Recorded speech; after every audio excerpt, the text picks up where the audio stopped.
Baik saudara-saudara, pada saat ini kita bersyukur kita kembali dalam pelajaran sekolah sahabat yang kedua dengan judul Perjanjian Allah dengan kita.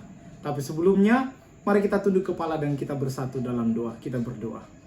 Tuhan Allah kami yang bertakhta dalam kerajaan sorga pada saat ini, kami akan membuka lembaran kitab suci, lembaran-lembaran yang suci.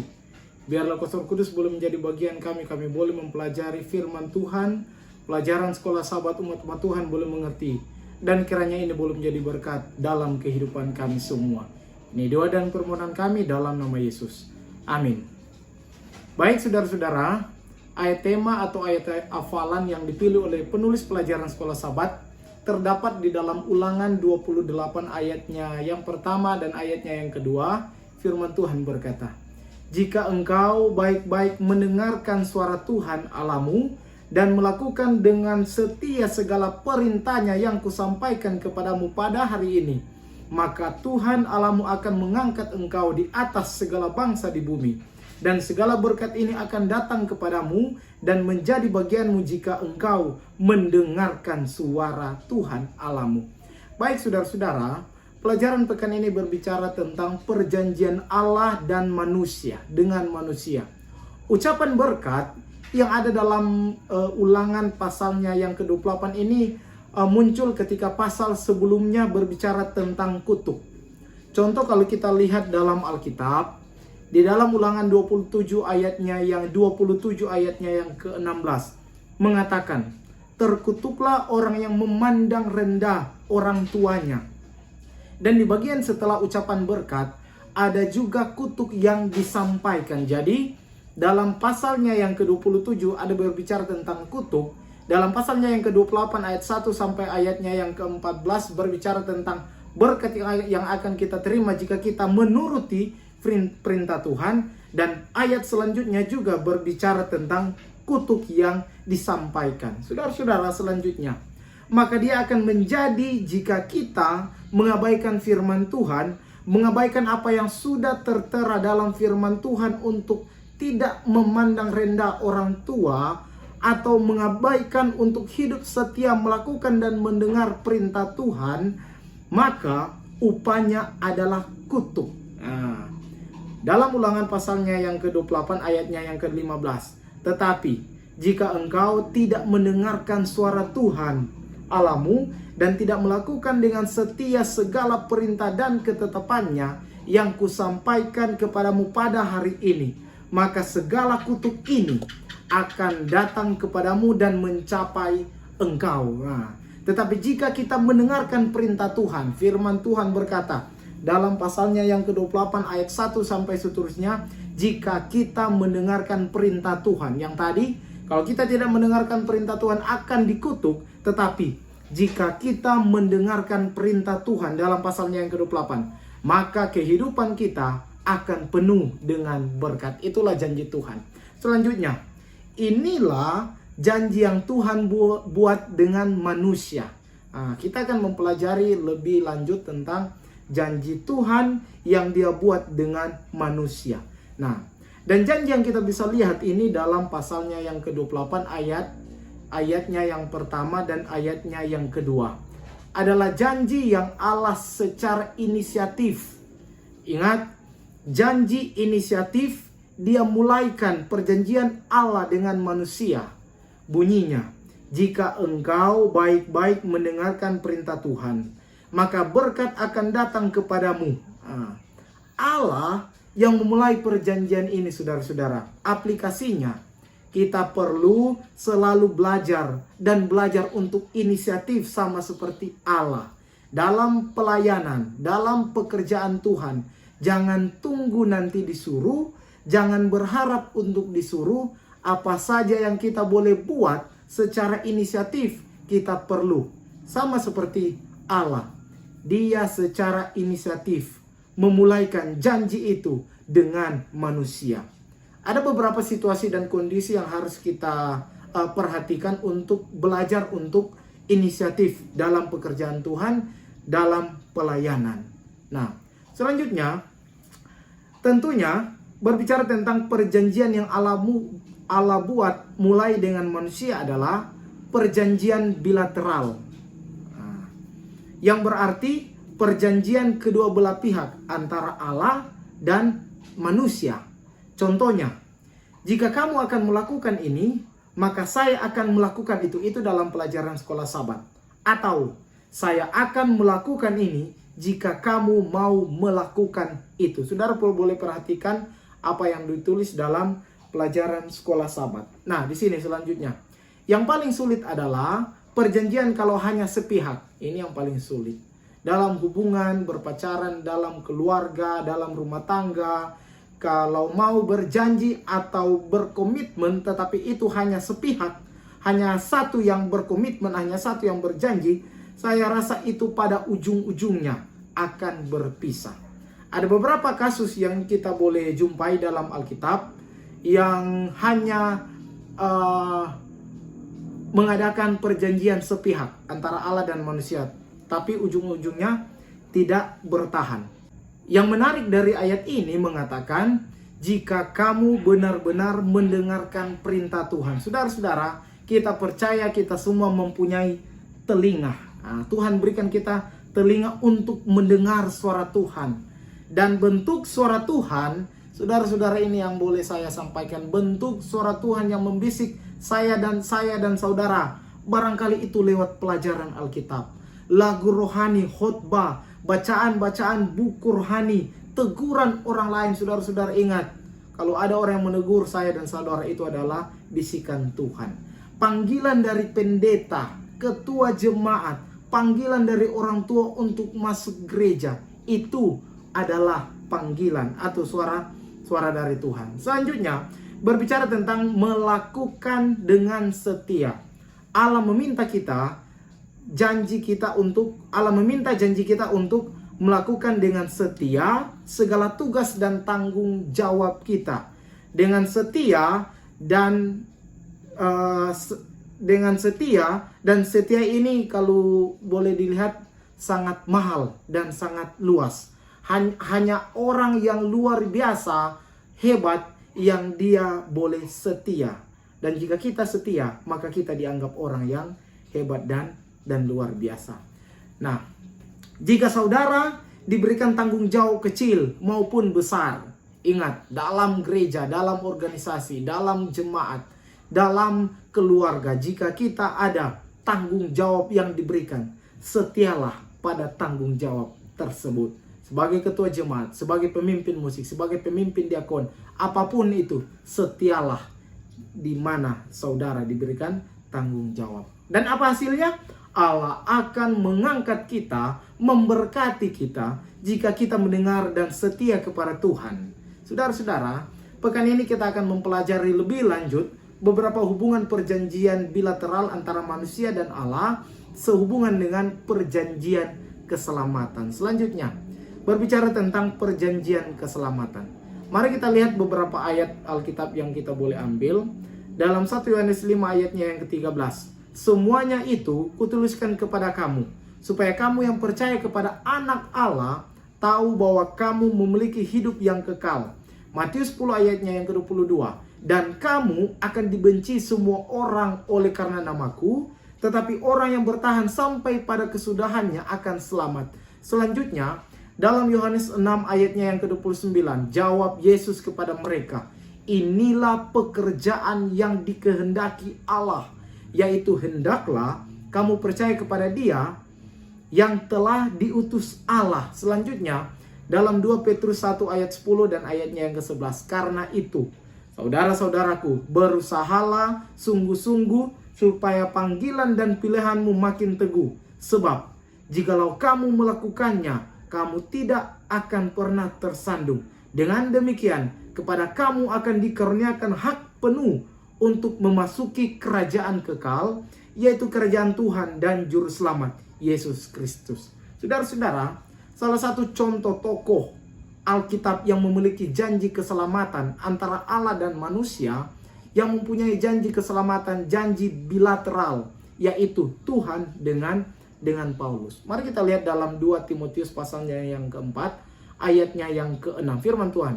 Nah, kalau kita pelajari bahwa ada hubungan bilateral. Nah, karena Paulus mengerti perjanjian bilateral, yaitu perjanjian kedua belah pihak untuk keselamatan yang Tuhan berikan percaya, melakukan perintah Tuhan, setia kepada Tuhan, dibenci oleh karena kebenaran tapi upahnya keselamatan jika kita sungguh-sungguh mendengarkan perintah Tuhan. Selanjutnya, berbicara tentang mendengar, sungguh-sungguh mendengar.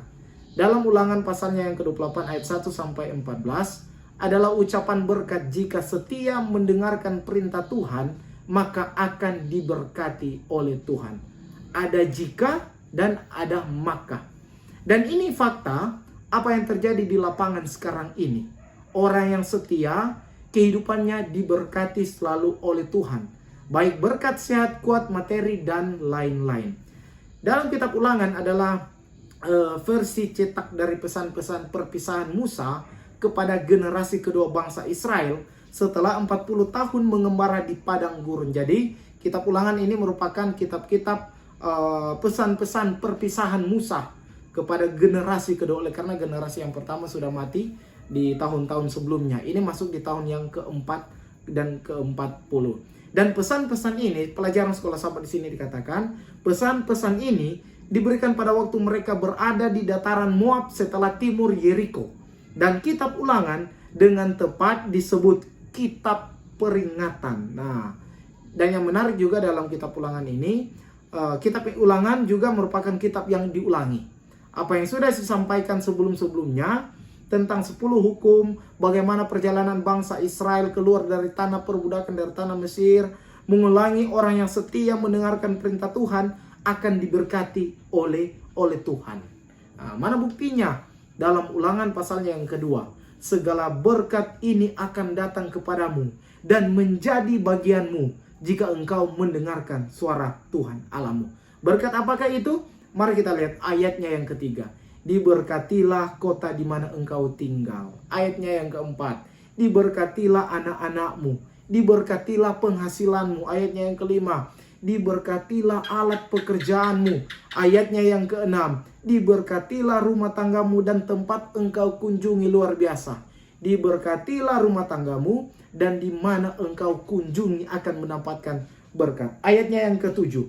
Engkau akan diberkati di antara musuhmu. Ayatnya yang kedelapan. Diberkatilah pekerjaanmu. Jika kita setia mendengarkan perintah Tuhan, setia kepada Tuhan, maka pekerjaan kita yang sementara kita tekuni akan diberkati oleh Tuhan.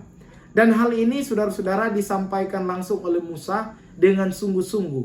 Dia sampaikan kepada bangsa Israel pada waktu itu. Selanjutnya, dalam Ulangan pasalnya yang ke-30 ayatnya yang ke-11, pertanyaan, apakah perintah ini sungguh berat untuk dilakukan? Tidak. Sebab perintah ini, firman Tuhan katakan, sebab perintah ini yang kusampaikan kepadamu pada hari ini tidaklah terlalu sukar bagimu dan tidak pula terlalu jauh. Luar biasa. Pesannya adalah jika kamu sungguh-sungguh mendengar. Dalam kehidupan kita perlu kesungguh-sungguhan untuk menuruti perintah Tuhan. Dalam kehidupan kita perlu keseriusan. Kita perlu bersungguh-sungguh untuk setia kepada Tuhan. Kita perlu bersungguh-sungguh untuk menuruti, untuk mengembalikan persepuluhan.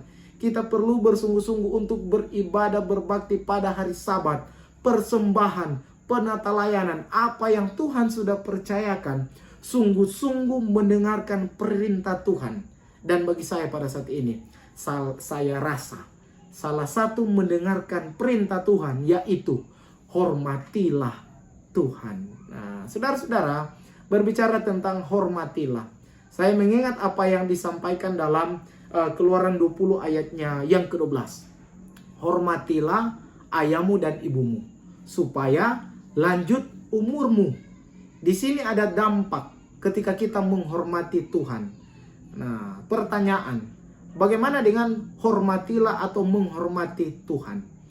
Apakah ada ketika kita menuruti perintah Tuhan dalam hal ini, memberikan waktu, harta, tenaga, pikiran kita untuk Tuhan? Apakah ada dampaknya ketika kita berserah sepenuhnya kepada Tuhan, dalam pelayanan kita kasih harta, tenaga, pikiran, waktu kita berikan kepada Tuhan? Apakah ada dampak? Yes. dampaknya adalah kehidupan kita akan terus diberkati oleh Tuhan. Selanjutnya, Amsal 3 ayat 1 sampai ayatnya yang ke-10 berisi nasihat-nasihat yang diberikan bagi umat-umat Tuhan. Nah, di situ ada nasihat, janganlah kiranya, percayalah, akuilah, janganlah. Lebih khusus kalau kita perhatikan dalam ayatnya yang ke-9. Bagaimanakah caranya kita menghormati Tuhan? Di sini dikatakan, muliakanlah Tuhan dengan hartamu dan dengan hasil pertama dari segala penghasilanmu. Luar biasa. Jikalau kita mempraktekkan semua ayat yang ada dalam Amsal 3 ayat 1 sampai ayatnya yang ke-10, ada bagian yang harus kita perhatikan, yaitu bagian kita adalah memberikan yang terbaik dan terutama kepada Tuhan. Bagian Tuhan adalah memberkati apa yang ada pada kita saat ini. Penulis pelajaran sekolah Sabat, G. Edward Reid, pendeta. Allah meminta kita untuk menjadikan Dia pertama dalam pengaturan segala kepemilikan kita, dan sebagai pertunjukan iman kita kepadanya yang menyediakan segala sesuatu untuk kita. Bahkan lebih dari ini, Dia mengatakan bahwa jika kita menjadikan Dia yang pertama, maka Dia akan memberkati apa yang sisanya. Selanjutnya, Ellen White, nasihat penata layanan, halamannya yang ke-81. Tuhan bukan saja menuntut persepuluhan itu sebagai miliknya, tetapi Ia memberitahukan kepada kita bagaimana mengasingkan persepuluhan baginya. Ia berkata, muliakanlah Tuhan dengan hartamu dan dengan hasil pertama dari segala penghasilanmu. Jika ini tidak berarti bahwa kita tidak akan menggunakan harta kita untuk diri kita lebih dulu dan membawa pada waktu yang pada Tuhan yang sisa. Karena kalau demikian, persepuluhan itu bukan lagi persepuluhan yang jujur. Biarlah bagian Tuhan itu lebih dulu diasingkan. Saudara-saudara, jika kita menghormati Tuhan, melakukan apa yang Dia perintahkan, hasilnya adalah ayatnya yang ke-10. Maka lumbung-lumbungmu akan diisi penuh sampai melimpah-limpah. Saudara-saudara, melimpah-limpah. Bahasa Manado bilang tabuang-buang banyak sekali, melimpah-limpah. Selanjutnya berbicara tentang persepuluhan. Ada kontrak yang harus kita perhatikan. Berbicara tentang kontrak, ini kontrak antara manusia dan Allah, yaitu disinggung juga tentang perpuluhan. Ada jika dan ada maka. Jika kamu, maka kamu. Melaiki 3 ayatnya yang ke-10. Ini ayat yang biasa kita baca every Sabbath in church, in the worship. Bawalah seluruh persembahan persepuluhan itu ke dalam rumah perbendaharaan, supaya ada persediaan makanan di rumahku, dan ujilah aku. Ini Tuhan katakan, ujilah aku. Firman Tuhan semesta alam. Apakah aku tidak akan membukakan bagimu tingkap-tingkap langit dan mencurahkan berkat kepadamu sampai berkelimpahan. Di sini, saudara-saudara, ada janji bagi bangsa. Jika mereka berbalik kepada Tuhan, Dia akan berbalik kepada mereka. Kembali kepada mereka. Ini kenapa ini? Latar belakang dari kita dari ayat ini, mari kita lihat. Karena mereka melakukan kejahatan di mata Tuhan. Mereka merampok Allah, menipu Tuhan soal persepuluhan dan soal persembahan. Dan ini sangat buruk karena dengan hal ini mereka itu dikutuk, kena kutuk. Tuhan di sini memberikan mereka jalan keluar dari segala masalah yang ada, yaitu berbalik kepada Tuhan, adakan kontrak persepuluhan dengan Tuhan, dengan bawalah persembahan dan persepuluhan itu kepada Tuhan. Jangan menipu Tuhan, kembalikan apa yang menjadi milik Tuhan, hak Tuhan, karena Tuhan Maha Tahu. Kadang-kadang dalam kehidupan kita berpura-pura untuk menipu Tuhan, tapi saudara-saudara, Tuhan itu Maha Tahu. Saudara mau sembunyi bagaimanapun, hasil saudara, pencapaian saudara, gaji saudara, Tuhan tetap tahu. Dan Tuhan akan memberkati, membuka jendela bagi Anda dari surga. Bahasa yang dipakai dalam Alkitab untuk tingkap-tingkap itu jendela akan tercurah. Selanjutnya berbicara tentang carilah Tuhan. Matius 6 ayatnya yang ke-33. Tetapi carilah dahulu kerajaan Allah dan kebenarannya, maka semuanya itu akan ditambahkan kepadamu. Saudara-saudara, latar belakang penulisan ayat ini muncul ketika hal kekhawatiran. Orang-orang khawatir tentang makanan, apa yang harus dipakai, khawatir tentang hari besok, khawatir tentang kebutuhan primer dan sekunder. Yesus di sini, saudara-saudara, dia menawarkan bagi umat-umat Tuhan yang ada pada waktu itu, yang hidup pada saat ini juga, obat supaya tidak khawatir tentang apa yang dibicarakan pada waktu kita lihat dalam Matius 6 ayatnya yang ke-33. Obatnya yaitu, ini obat supaya kita tidak khawatir. Dahulukan Tuhan, mengutamakan Tuhan, carilah Tuhan dan kebenarannya, maka yang lain akan ditambahkan kepadamu. Saudara-saudara, cari dulu kebenaran, cari dulu kerajaan Allah, cari dulu Tuhan, utamakan Tuhan, maka kita percaya yang lain akan ditambahkan dalam kehidupan kita. Saudara, selanjutnya pelajaran sekolah sahabat menyinggung Yesus memperluas perjanjian hasil pertama. Jika kita mendahulukan Tuhan, mencari Tuhan, Dia akan memberi kita makanan dan pakaian, dan Ia akan memenuhi segala keperluan kita. Selanjutnya, bagaimana dengan perjanjian yang lain, yang tentunya ini merupakan perjanjian bilateral. Jadi ada beberapa juga ayat fakta yang membuktikan ada perjanjian bilateral, ada perjanjian antara kedua belah pihak. Yang pertama, dalam Yesaya 26 ayatnya yang ketiga. Di situ ada berbunyi, orang yang hatinya teguh, ada damai yang Tuhan janjikan. 1 Yohanes 1 ayatnya yang ke-9. Mengakui dosa kita kepada Tuhan, maka janji Tuhan, Dia adalah Allah yang setia dan adil, mengampuni dosa kita. Yang ketiga, doa Tawarik 7 ayatnya yang ke-14. Jika kita merendahkan diri kita, berdoa kepada Tuhan, mencari Tuhan, maka Tuhan akan memulihkan negeri kita, dan ini perjanjian pemulihan. Saudara-saudara, ada jika dan ada maka. Jika kamu mengakui dosa, maka Tuhan akan mengampuni. Jika kita merendahkan diri, berdoa setia kepada Tuhan, maka Dia akan memulihkan kita dan akan memberkati akan kehidupan kita. Artinya, ada hubungan antara manusia dengan Tuhan, ada perjanjian bilateral, perjanjian kedua belah pihak.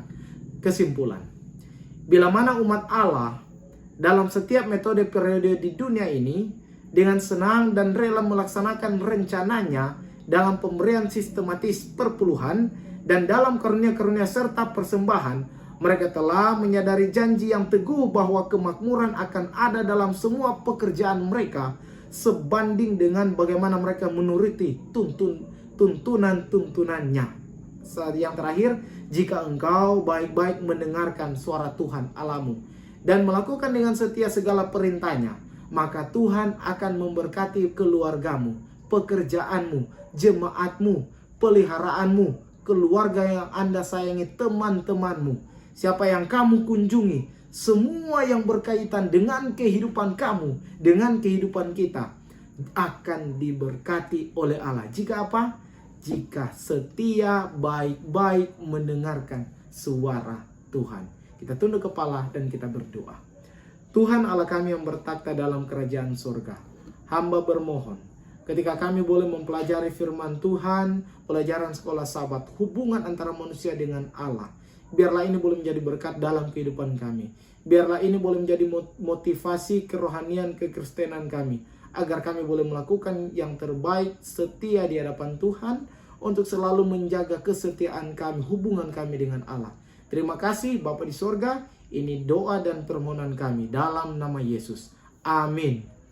Saudara-saudara, jika rangkuman pelajaran video ini memberkati, jika berkenan, saudara boleh like, komen, boleh bagikan, boleh subscribe, dan ini boleh menjadi berkat bagi saudara-saudara kita. Tuhan memberkati kita. Tuhan Yesus sayang patorang semua. Haleluya, tumingkas.